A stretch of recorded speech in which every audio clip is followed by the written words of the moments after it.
Hello friends, welcome to knowledge world. આજે આપણે જોવાના છે 26 મે 2026ના ડેઇલી કરંટ અફેર, જેમાં આજના દિવસના ખૂબ જ અગત્યના પ્રશ્નો અને સાથે સાથે તેને રિલેટેડ ટોપિક વિશે પણ ચર્ચા કરીશું. તો શરૂઆત કરીએ આજના વિડીયોની.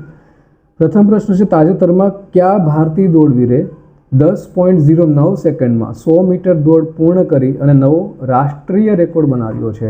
ખાસ ધ્યાન રાખજો, અત્યારે રાષ્ટ્રીય રેકોર્ડની વાત થાય છે તો આ જે રેકોર્ડ છે તે ગુરિંદરવીર સિંઘ દ્વારા બનાવવામાં આવ્યું છે. માટે ઓપ્શન નંબર એ છે તે આપણો જવાબ આવશે. હવે તેના વિશે વાત કરીએ આપણે તો સ્ક્રીન ઉપર જોઈ શકો છો, આ છે ગુરિંદરવીર સિંઘ અને તેઓએ તાજેતરમાં હાલમાં 100 મીટરની રેસમાં માત્ર 10.09 સેકન્ડમાં આ જે દોડ છે તે પૂર્ણ કરી અને નવો રાષ્ટ્રીય રેકોર્ડ બનાવ્યો છે અને તેઓ પંજાબના સ્ટાર સ્પ્રિન્ટર છે. હવે આગળ વાત કરીએ તો તેઓ 10.10 સેકન્ડ કરતાં ઓછા સમયમાં 100 મીટર દોડ પૂરી કરનારા ભારતના પ્રથમ એથ્લેટ બન્યા છે અને આની સાથે જ દેશભરમાં એટલે કે ભારતમાં સૌથી ઝડપી દોડવીર છે તે બન્યા છે 10.09 સેકન્ડમાં.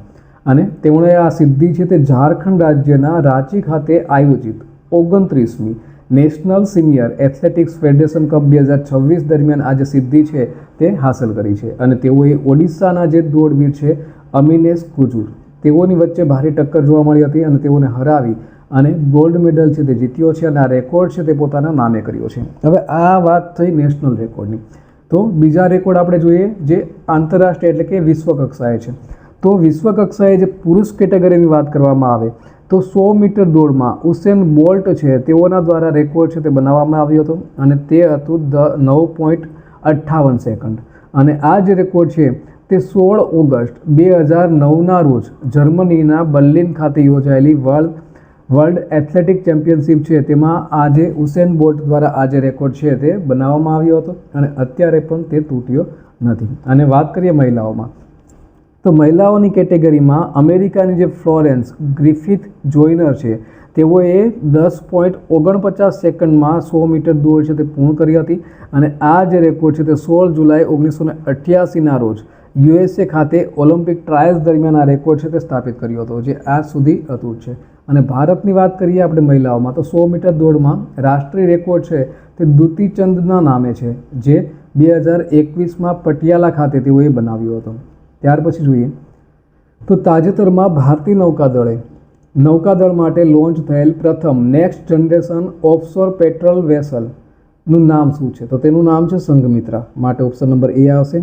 નેક્સ્ટ હવે તેના વિશે જોઈએ તો ભારતીય નૌકાદળ માટે બનાવવામાં આવી રહેલ જે next generation offshore patrol vessel છે તેનું નામ છે સંઘમિત્રા, જે કોલકાતાના ગાર્ડન રીચ શિપ બિલ્ડર્સ એન્ડ એન્જિનિયરિંગ ખાતે એક ભવ્ય સમારોહ દરમિયાન આ જે સંઘમિત્રા નામનું જે છે તે જહાજ છે તે લોન્ચ થયું હતું, જેને તમે સ્ક્રીન ઉપર જોઈ શકો છો.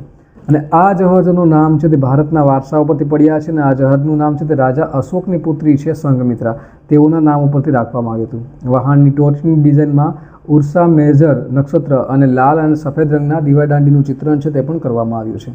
અને ભારતીય નૌકાદળ માટે કુલ 11 next generation offshore patrol vessel છે તે બનાવવામાં આવી રહ્યા છે, જેમાંથી કુલ 7 છે તે જહાજો છે અને GRAC 4 જહાજોનું નિર્માણ છે તે પણ થઈ રહ્યું છે. નેક્સ્ટ જોઈએ તો તાજેતરમાં 6000 કિલોમીટર લાંબી સરહદને અભેદ્ય બનાવવા માટે સ્માર્ટ બોર્ડર પ્રોજેક્ટની જાહેરાત કોણે કરી છે? તો આ જે સ્માર્ટ બોર્ડર પ્રોજેક્ટ છે તેની જાહેરાત અમિત શાહ દ્વારા કરવામાં આવી છે. માટે ઓપ્શન નંબર એ આવશે. તેના વિશે વાત કરીએ તો 6000 કિલોમીટર લાંબી સરહદને અભેદ્ય બનાવવા માટે આ જે સ્માર્ટ બોર્ડર પ્રોજેક્ટ છે તેની જાહેરાત છે તે કેન્દ્રીય ગૃહમંત્રી અમિત શાહ, જેને તમે સ્ક્રીન ઉપર જોઈ શકો છો, તેઓના દ્વારા કરવામાં આવી છે. અને BSF નવી દિલ્હીમાં જે BSF છે બોર્ડર સિક્યુરિટી ફોર્સ તેઓના દ્વારા આ જે જાહેરાત છે તે કરાઈ છે, જે હેઠળ પાકિસ્તાન અને બાંગ્લાદેશ સાથેની આશરે 6000 કિલોમીટર લાંબી આંતરરાષ્ટ્રીય સરહદ છે તેને સુરક્ષિત કરવામાં આવશે. અને જેમાં આધુનિક ટેકનોલોજીનો ઉપયોગ છે, જેવા કે drone, advance radar, artificial intelligence પર આધારિત સ્માર્ટ કેમેરા અને અંડરગ્રાઉન્ડ સેન્સર્સ છે તેનો પણ ઉપયોગ છે તે કરાશે. નેક્સ્ટ જોઈએ તો તાજેતરમાં કેરળ વિધાનસભામાં 25મા સ્પીકર તરીકે કોણ ચૂંટાયા છે? તો હાલમાં જ થિરુવંચુર રાધાકૃષ્ણન છે તેઓ કેરળ વિધાનસભાના 25મા સ્પીકર તરીકે ચૂંટાયા છે. માટે ઓપ્શન નંબર બી. તેના વિશે વાત કરીએ તો સ્ક્રીન ઉપર અહીં જોઈ શકો છો કે કેરળ વિધાનસભાના જે 25મા સ્પીકર છે તે કોંગ્રેસના વરિષ્ઠ નેતા થિરુવંચુર રાધાકૃષ્ણન ચૂંટાયા છે અને તેઓ કોટ્ટાયમ બેઠક પરથી ધારાસભ્ય છે અને અગાઉ કેરળના ગૃહમંત્રી તરીકે પણ તેઓ છે તે સેવા આપી ચૂક્યા છે.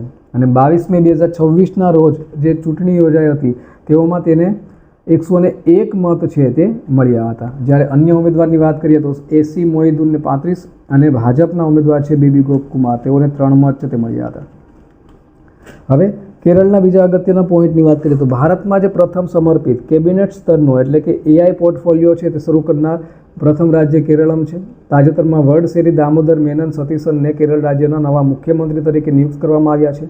તો કેરળનું જે એક શહેર છે વર્કલા, જેને સંયુક્ત રાષ્ટ્રની 20 શહેરો કચરા મુક્ત તરફ પહેલમાં જોડાનાર પ્રથમ ભારતીય શહેર છે તે પણ બન્યું છે. અને કેરળમાં દ્રોવિડા વાઝાનિયા નામની એક નવી અળસિયાની પ્રજાતિ છે તે મળી આવી છે. નિર્ભયા નિશા નામની પહેલ છે તે મહિલાઓની રાત્રિ સુરક્ષા માટે પહેલ છે તે શરૂ કરવામાં આવી છે. અદ્દુકલ પોંગલ ઉત્સવ મનાવવામાં આવે છે કેરળમાં. કેરળ છે તે ભરતીના પૂરને રાજ્ય વિશિષ્ટ આપત્તિ જાહેર કરનાર પ્રથમ રાજ્ય બન્યું છે. તો કેરળે ભારતની વ્યાપક રાજ્ય શહેરી નીતિને મંજૂરી છે તે પણ આપી છે. ત્યાર પછી વાત કરીએ તો ભારતીય રિઝર્વ બેંક એ નાણાકીય વર્ષ 2025-26 માટે કેન્દ્ર સરકારને કેટલા લાખ કરોડ રૂપિયાના રેકોર્ડ ડિવિડન્ડની મંજૂરી છે તે આપી છે. તો હાલમાં જ RBI દ્વારા 287 લાખ કરોડ રૂપિયા છે તેની મંજૂરી અપાઈ છે. માટે ઓપ્શન નંબર C છે તે આપણો જવાબ આવશે. હવે તેના વિશે વાત કરીએ તો ભારતીય રિઝર્વ બેંક એટલે કે RBI દ્વારા નાણાકીય વર્ષ 2025-26 માટે કેન્દ્ર સરકારને 2.87 લાખ કરોડ, જેનો આંકડો ચોક્કસ વાત કરીએ તો 2,86,588.46 કરોડના ઐતિહાસિક રેકોર્ડ એટલે કે ડિવિડન્ડ સરપ્લસ ફંડ ટ્રાન્સફર કરવાની મંજૂરી છે તે આપી છે. અને મુંબઈ ખાતે અત્યારે જે હાલના ગવર્નર છે સંજય મલ્હોત્રા, તેઓના અધ્યક્ષ પદ હેઠળ આજે RBIની સેન્ટ્રલ બોર્ડની ડિરેક્ટરની 623મી બેઠકમાં આ જે નિર્ણય છે તે લેવામાં આવ્યો હતો. અને આ જે ડિવિડન્ડ છે તે પાછલા નાણાકીય વર્ષના 2.69 લાખ કરોડ કરતાં આશરે 6.7% છે તે અત્યારે વધારે છે. હવે વાત કરીએ RBI તો રિઝર્વ બેંક ઓફ ઇન્ડિયા, તો તેની સ્થાપના છે તે ક્યારે થઈ હતી? તેની સ્થાપના છે તે 1 એપ્રિલ 1935માં તેની સ્થાપના છે તે થઈ હતી. તેનું પ્રારંભિક જે મુખ્યાલય હતું તે કોલકાતામાં હતું અને 1937થી મુંબઈ છે તેનું મુખ્ય મથક છે. અને વર્તમાનના તમે જોઈ શકો છો ગવર્નર સંજય મલ્હોત્રા છે. નેક્સ્ટ જોઈએ તો તાજેતરમાં ભારતે WTOમાં કયા આફ્રિકન દેશના પ્રવેશને સમર્થન આપતા દ્વિપક્ષી પ્રવેશ પ્રોટોકોલ પર હસ્તાક્ષર કર્યા છે? તો ભારત દ્વારા ઇથોપિયા છે તેને પ્રવેશને સમર્થન છે તે આપવામાં આવ્યું છે. માટે ઓપ્શન નંબર D આવશે. તેના વિશે વાત કરીએ તો ભારતે આફ્રિકન દેશ છે ઇથોપિયા, તેને વિશ્વ વેપાર સંગઠનમાં પ્રવેશને સમર્થન આપવા માટેનો જે દ્વિપક્ષી પ્રવેશ પ્રોટોકોલ છે તેના પર હસ્તાક્ષર છે તે કર્યા છે, જેમ તમે સ્ક્રીન ઉપર અહીં જોઈ શકો છો. હવે સ્વિટ્ઝરલેન્ડના જીનીવા ખાતે આ જે પ્રોટોકોલ છે તેના પર હસ્તાક્ષર કરવામાં આવ્યા હતા. અને ભારત વતી WTOમાં ભારતના જે કાયમી પ્રતિનિધિ છે, જેને હમણાં આપણે ફોટામાં જોઈ ચૂક્યા છે, ડૉક્ટર સેન્થિલ પાંડિયન C, અને ઇથોપિયા વતી રાજદૂત સ્ટેગાબ કેબેબેવદાકા, તેઓના દ્વારા આજે કરાર પર સહી છે તે કરી હતી. અને તેનો ઉદ્દેશ્ય શું હતો? તો ઇથોપિયા છે તેને વૈશ્વિક વેપાર પ્રણાલી સાથે જોડવાનો હતો અને બંને દેશો વચ્ચે માર્કેટ એક્સેસ તેમજ માલ અને સેવાઓના ક્ષેત્રે પરસ્પર વેપાર વધારવામાં મદદ કરશે. ત્યાર પછી જોઈએ તો તાજેતરના સેમ્પલ રજિસ્ટ્રેશન સિસ્ટમ એટલે કે SRS બુલેટિન 2024 મુજબ ભારતના કયા રાજ્યમાં સૌથી ઓછો શિશુ મૃત્યુ દર છે? તો હાલમાં જ કેરળ રાજ્ય છે તેમાં સૌથી ઓછો શિશુ મૃત્યુ દર છે. માટે ઓપ્શન નંબર B રહેશે. તેના વિશે વાત કરીએ તો જે સેમ્પલ રજિસ્ટ્રેશન સિસ્ટમ છે તેના મુજબ બુલેટિન 2024 મુજબ ભારતના જે કેરળ રાજ્યમાં સૌથી ઓછો શિશુ મૃત્યુ દર છે તે નોંધાયો છે. અને કેરળમાં 100 જીવિત જન્મ પર શિશુ મૃત્યુ દર છે તે સિંગલ ડિજિટ એટલે કે 8 છે. અને બીજા સ્થાને તમિલનાડુ છે, જેમાં 1000 જીવિત જન્મ પર 11નો આંકડો છે. અને નાના રાજ્ય અને કેન્દ્ર શાસિત પ્રદેશની વાત કરીએ તો ગોવા અને સિક્કિમમાં દર 7 છે, કેન્દ્ર શાસિત પ્રદેશો લદ્દાખ અને લક્ષદ્વીપમાં 3 છે. અને સરેરાશ વાત કરીએ તો ભારતમાં સરેરાશ શિશુ મૃત્યુ દર છે તે ઘટીને 24 થયો છે, જે 2014માં 39નો હતો. અને સૌથી વધારે દર છે તે છત્તીસગઢમાં જોવા મળ્યો છે 36 અને મધ્યપ્રદેશમાં તે 35નો. તાજેતરમાં આંતરરાષ્ટ્રીય ગુમ થયેલા બાળકોનો દિવસ ક્યારે ઉજવવામાં આવ્યો? તો દર વર્ષે આ દિવસની ઉજવણી છે તે 25 મેના રોજ કરવામાં આવે છે. માટે option number C is the right answer. હવે તેના વિશે વાત કરીએ તો આંતરરાષ્ટ્રીય ગુમ થયેલા બાળકોનો દિવસ છે તો દર વર્ષે 25 મેના રોજ ઉજવવામાં આવે છે, જેને વૈશ્વિક માન્યતા છે તે વર્ષ 2001માં international centre for missing and exploited children એટલે કે ICMEC મિસિંગ ચિલ્ડ્રન યુરોપ અને યુરોપિયન કમિશનના જે સંયુક્ત પ્રયાસો છે તેના રીતે સત્તાવાર રીતે આંતરરાષ્ટ્રીય દિવસ તરીકે ઉજવવાનું છે તે શરૂ કર્યું હતું. અને જેના પ્રતીક રૂપે ફોરગેટ મી નોટ નામના વાદળી રંગના ફૂલનો ઉપયોગ છે તે પણ કરવામાં આવે છે. અને રાષ્ટ્રીય સ્તરની વાત કરીએ તો રાષ્ટ્રીય સ્તરે જે અમેરિકાના તત્કાલીન રાષ્ટ્રપતિ હતા રોનાલ્ડ રીગ. તેઓના દ્વારા 1983માં 25 મેને નેશનલ મિસિંગ ચિલ્ડ્રન ડે તરીકે પણ જાહેર કરવામાં આવ્યો હતો. બીજા અગત્યના દિવસોની વાત કરીએ તો 1 મે, જેને ગુજરાત રાજ્ય સ્થાપના દિવસ તરીકે ઉજવવામાં આવે છે અને સાથે સાથે આંતરરાષ્ટ્રીય મજૂર દિવસ છે તે પણ ઉજવાય છે. 2 મેના રોજ વિશ્વ ટૂના દિવસ, 3 મેના રોજ વિશ્વ પ્રેસ સ્વતંત્રતા દિવસ અને આંતરરાષ્ટ્રીય ચિતા દિવસ છે તેની ઉજવણી થાય છે. હવે પ્રેસ સ્વતંત્રતા, તો હાલમાં જ એનું ઇન્ડેક્સ જે બહાર પાડ્યું તેમાં નોર્વે છે તે પ્રેસ સ્વતંત્રતામાં ફર્સ્ટ નંબર ઉપર વિશ્વમાં આવે છે. 4 મેના રોજ આંતરરાષ્ટ્રીય અગ્નિશામકો દિવસ અને 5 મેના રોજ વિશ્વ પોર્ટુગીઝ ભાષા દિવસ અને સાથે સાથે વિશ્વ અસ્થમા દિવસ છે તેની પણ ઉજવણી થાય છે. 6 મેના રોજ રાષ્ટ્રીય નર્સ દિવસની ઉજવણી કરવામાં આવે છે. તો 7 મે વિશ્વ એથ્લેટિક દિવસ છે તે ઉજવાય છે. 8 મેના રોજ વિશ્વ થેલેસેમિયા દિવસ, આંતરરાષ્ટ્રીય આર્ગેનિયા દિવસ 10 મેના રોજ ઉજવાય છે. તો 11 મેના રોજ રાષ્ટ્રીય ટેકનોલોજી દિવસ અને સાથે સાથે આંતરરાષ્ટ્રીય છોડ આરોગ્ય દિવસ છે તે પણ ઉજવાય છે. 12 મેના રોજ આંતરરાષ્ટ્રીય નર્સ દિવસ, તો બંને દિવસો આવી ગયા છે. 6 મે તો ત્યારે રાષ્ટ્રીય નર્સ દિવસ છે તે ઉજવાય છે અને 12 મેના રોજ આંતરરાષ્ટ્રીય નર્સ દિવસ, અને આનો જે વચ્ચેનો સમયગાળો છે તેને નર્સ સપ્તાહ દિવસ તરીકે પણ ઓળખવામાં આવે છે. 15 મેના રોજ આંતરરાષ્ટ્રીય કુટુંબ દિવસ, તો 16 મેના રોજ રાષ્ટ્રીય ડેન્ગ્યુ દિવસ અને સાથે સાથે આંતરરાષ્ટ્રીય પ્રકાશ દિવસ છે તે પણ ઉજવાય છે. 17 મેના રોજ વિશ્વ દૂરસંચાર અને માહિતી સમાજ દિવસ અને વિશ્વ હાઇપરટેન્શન દિવસ છે તે પણ ઉજવાય છે. 18 મેના રોજ આંતરરાષ્ટ્રીય સંગ્રહાલય દિવસ છે તે ઉજવાય છે. 20 મેના રોજ વિશ્વ મધમાખી દિવસ અને વિશ્વ મેટ્રોલોજી દિવસ છે તેની ઉજવણી થાય છે. તો 21 મેના રોજ આંતરરાષ્ટ્રીય ચા દિવસ અને રાષ્ટ્રીય આતંકવાદી વિરોધી દિવસ છે તે ઉજવાય છે. અને 22 મેના રોજ આંતરરાષ્ટ્રીય જૈવ વિવિધતા દિવસ છે તેની ઉજવણી થાય છે. 23 મેના રોજ વિશ્વ કાચબા દિવસ ઉજવાય છે. હવે ત્યાર પછીનો પ્રશ્ન જોઈએ તો તાજેતરમાં તુલસી ગબાર્ડ કયા દેશના રાષ્ટ્રીય ગુપ્તચર વિભાગના ડિરેક્ટર તરીકે રાજીનામું આપ્યું છે? તો તુલસી ગબાર્ડ જેઓ અમેરિકાના જે રાષ્ટ્રીય ગુપ્તચર વિભાગ છે તેમાં હતા અને માટે ઓપ્શન નંબર સી આવશે. હવે સ્ક્રીન ઉપર જોઈ શકો છો, આ છે તુલસી ગબાર્ડ અને તેઓએ અમેરિકા એટલે કે યુએસએના રાષ્ટ્રીય ગુપ્તચર વિભાગના ડિરેક્ટર તરીકેનું રાજીનામું છે તે આપ્યું છે. શા માટે રાજીનામું આપ્યું છે?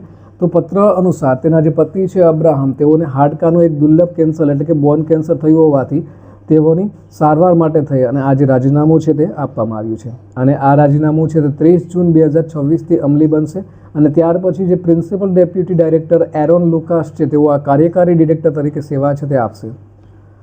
ત્યાર પછી જોઈએ તો તાજેતરમાં મેટ્રો મંડે, આ જે પહેલ છે તે ક્યાં શરૂ કરવામાં આવી છે? તો આ જે પહેલ છે મેટ્રો મંડે તે દિલ્હી ખાતે શરૂ થઈ છે, માટે ઓપ્શન નંબર ડી.